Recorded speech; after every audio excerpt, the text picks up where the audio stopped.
Primeira parte. Aprendiz de Barbeiro. Capítulo 1. O Diabo em Londres. Aqueles foram os últimos momentos de abençoada inocência na vida de Rob J., mas em sua ignorância achava um sacrifício ser obrigado a permanecer na casa do pai com os irmãos e a irmã. A primavera mal começara e o sol estava bastante baixo para acariciar mornamente os beirais do telhado de palha. Aproveitando o aconchego, ele deitava-se num degrau de pedra áspera na frente da porta. Uma mulher caminhava cautelosa na superfície rachada da Carpenter Street.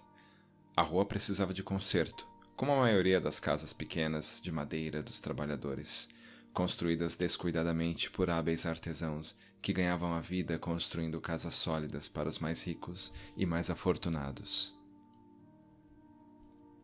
Rob J. estava debulhando um cesto de ervilhas, tentando não perder de vista as crianças mais novas, sua responsabilidade quando a mãezinha estava fora.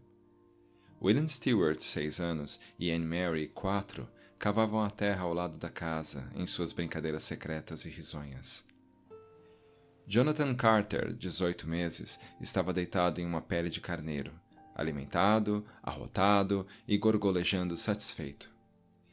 Samuel Edward, 7 anos, tinha escapado de Rob J.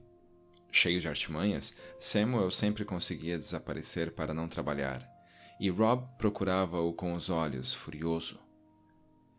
Abria as vagens verdes uma por uma, tirava as ervilhas da película cerosa com um polegar, como mãezinha fazia. Não interrompeu o trabalho quando viu que uma mulher se dirigia para ele. Barbatanas no corpete erguiam seus seios. Quando se movia, às vezes aparecia um mamilo vermelho, e o rosto estava vulgarmente pintado. Rob J. tinha apenas 9 anos, mas um menino de Londres sabia reconhecer uma prostituta. Você aí, esta é a casa de Nathaniel Cole? Ele a observou ressentido, pois não era a primeira vez que uma mulher daquele tipo aparecia procurando por seu pai. Quem quer saber? Perguntou asperamente, satisfeito porque o pai estava fora à procura de trabalho e ela não ia poder falar com ele. Satisfeito por sua mãezinha estar entregando bordados, sendo assim poupada daquele constrangimento. A mulher dele precisa dele. Ela me mandou. O que quer dizer precisa dele? As competentes mãos infantis interromperam o trabalho. A prostituta olhou para ele friamente, percebendo o que Rob pensava dela por seu tom e modos. Ela é sua mãe? Fez um gesto afirmativo. Está tendo um parto difícil. Está nos estábulos de Eggleston, perto de Puddle Dock. É melhor procurar seu pai e avisar, disse a mulher, e se afastou. O garoto olhou desesperadamente em volta. Samuel! Gritou. Mas o maldito Samuel estava só Deus sabe onde, como sempre, e Rob interrompeu a brincadeira de William e Anne Mary. Tome conta dos menores, William, disse. Então deixou a casa e começou a correr. Pessoas dignas de crédito dizem que o ano Domini 1021, o ano da 8ª gravidez de Agnes Cole, pertenceu a Satã.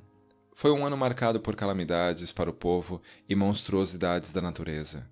No outono anterior, as colheitas nos campos foram queimadas pelas geadas intensas que congelaram os rios. Choveu como nunca antes, e com um descongelamento rápido, o Tâmisa encheu e arrastou na sua corrente pontes e casas. Estrelas caíram, riscando de luz o céu ventoso de inverno, e foi visto um cometa. Em fevereiro, a terra tremeu.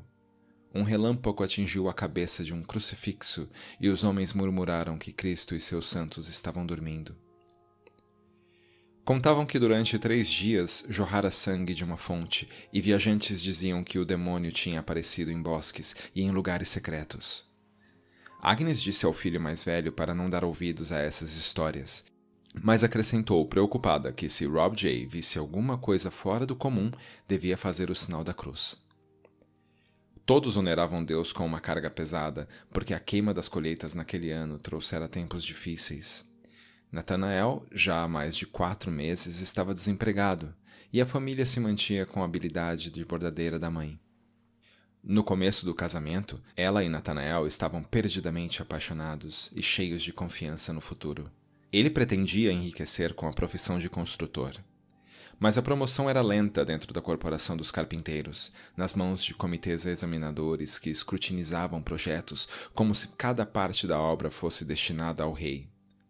Nathanael passou 6 anos como aprendiz de carpinteiro e mais 12 como sócio marceneiro.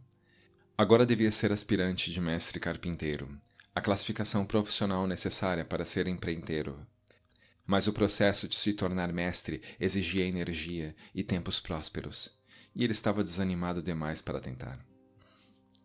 Suas vidas continuaram na dependência da associação de classe, mas agora nem mesmo a Corporação de Carpinteiros de Londres os ajudava, pois todas as manhãs Nathanael comparecia na sede da corporação só para ser informado de que não havia nenhum emprego vago. Com outros homens desesperançados, procurava uma fuga na bebida que chamavam pigmento. Um dos carpinteiros fornecia o mel, outros levavam algumas especiarias, e a corporação sempre tinha uma jarra de vinho à disposição deles. As mulheres dos carpinteiros disseram a Agnes que era comum um dos homens sair e voltar com uma mulher com quem os maridos desempregados se revezavam. Apesar das suas falhas, ela não podia esquivar-se a Nathanael, pois Agnes gostava muito dos prazeres da carne. Ele a mantinha sempre barriguda, bombeando um filho logo que ela se livrava de outro, e sempre que o parto estava próximo, Nathanael evitava ficar em casa. Sua vida era quase a prova das previsões pessimistas do pai de Agnes, quando, já grávida de Rob J., tinha se casado com um jovem carpinteiro que estava em Watford para construir o celeiro do vizinho. O pai culpava o fato de ela ter estudado, dizendo que a instrução enchia as mulheres com tolices e lascívia. Seu pai tinha uma pequena fazenda dada por Ethelred, de Wessex, como pagamento por seus serviços ao exército. Foi o primeiro da família Kemp a se tornar um proprietário rural. Walter Kemp mandou a filha à escola, na esperança de que ela conseguisse se casar com um proprietário de terras, pois os donos das grandes propriedades gostavam de ter uma pessoa de confiança que soubesse escrever e contar. E por que essa pessoa não podia ser a esposa? Ficou desgostoso com o casamento imoral e desigual da filha. Nem teve tempo de deserdá-la, o pobre homem. Suas modestas posses foram para as mãos da coroa, como pagamento de impostos atrasados quando ele morreu. Mas sua ambição havia dado forma à vida dela. Os 5 anos mais felizes da sua vida foram os que havia passado na escola das freiras. As freiras usavam sapatos vermelhos, túnicas violetas e brancas e véus delicados como nuvens. Elas a ensinaram a ler e escrever o latim superficial usado no catecismo. Ensinaram a cortar roupas e fazer uma bainha com pontos invisíveis. Abordar um trabalho tão elegante que mais tarde foi muito apreciado na França, onde era chamado de bordado inglês. A bobagem que tinha aprendido com as freiras estava agora alimentando sua família. Nessa manhã ficara na dúvida se devia ou não ir entregar o trabalho. Estava muito perto do momento do parto e sentia-se imensa e pesada, mas tinham muito pouco na despensa. Teria de ir ao mercado de Billingsgate comprar farinha e comida, e para isso precisava do dinheiro que ia receber do exportador de bordados que morava em Southwark, do outro lado do rio. Carregando o pequeno embrulho, caminhou lentamente pela rua Tâmisa na direção da ponte de Londres. Como sempre, a rua Tâmisa estava repleta de animais de carga e estivadores, movimentando mercadorias entre os cavernosos armazéns e a floresta de mastros de navios nos cais. O barulho caía sobre ela como chuva na terra seca. Apesar dos seus problemas, era grata a Nathanael por tê-la levado para longe de Watford e da fazenda. Gostava tanto daquela cidade. Filho da puta! Volte aqui e devolva meu dinheiro! Devolva! Uma mulher furiosa gritou para alguém que Agnes não pôde ver. Carretéis de riso misturavam-se a fitas de palavras em línguas estrangeiras. Palavrões eram lançados como bênçãos afetuosas. Passou por escravos esfarrapados, carregando lingotes de ferros para os navios ancorados. Cachorros latiam para os pobres homens que se esforçavam sob o peso brutal. Pérolas de suor brilhando nas cabeças raspadas. Aspirou o cheiro de alho dos corpos mal lavados e o cheiro metálico do ferro, e depois o odor mais agradável de um carrinho onde um homem vendia pastéis de carne. Sua boca encheu-se de água, mas não tinha mais do que uma moeda no bolso, e filhos famintos em casa. Pastéis como doce pecado, dizia o homem, quentes e bons. Das docas vinha o aroma de pinho aquecido ao sol, piche e corda queimada. Levou a mão à barriga e sentiu o movimento do bebê flutuando no oceano contido no interior dos seus quadris.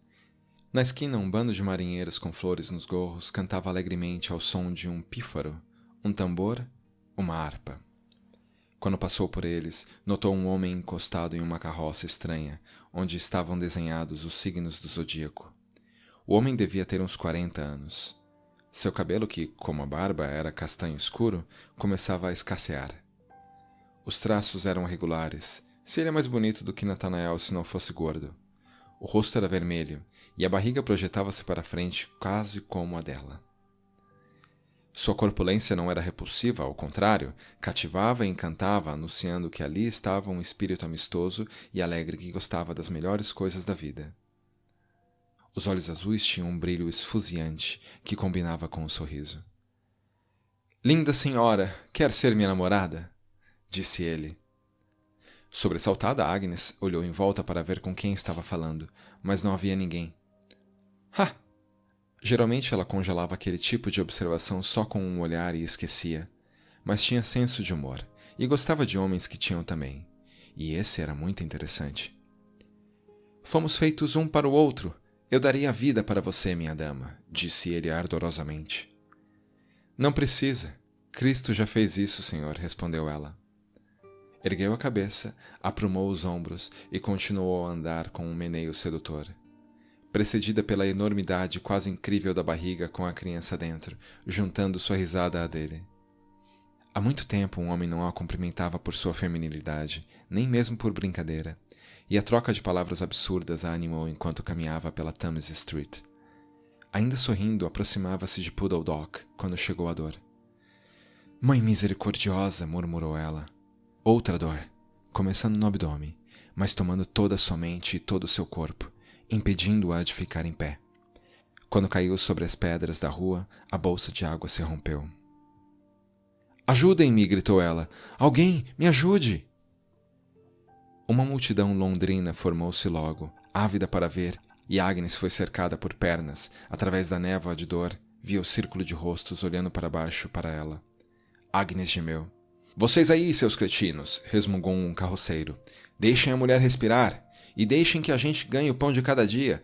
Saiam da rua para nossas carroças passarem." Levaram Agnes para um lugar escuro e fresco, com um cheiro forte de esterco. Enquanto a carregavam, alguém deu sumiço no seu embrulho de bordado. Na obscuridade, formas grandes se mexiam e oscilavam. Uma pata escoiciou uma tábua com um estrondo, e ouviu-se um relincho. "Que negócio é esse? Ora, não pode trazer essa mulher para cá", disse uma voz irritada. Era de um homenzinho afobado, barrigudo e desdentado, e quando ela viu as botas de montaria e o boné, reconheceu Geoff Eggleston, e ficou sabendo que estava nos estábulos dele.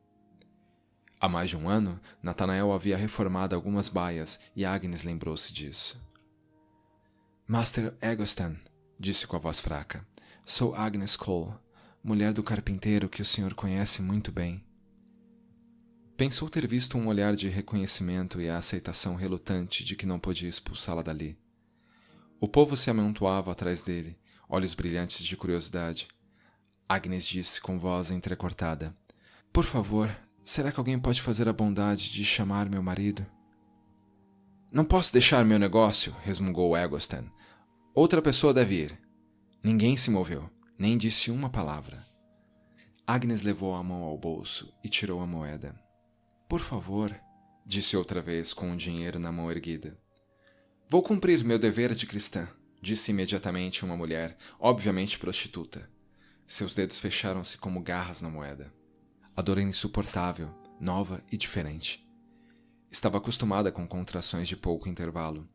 Seus partos tinham sido um pouco difíceis depois das 2 primeiras crianças, mas no processo Agnes tinha se alargado.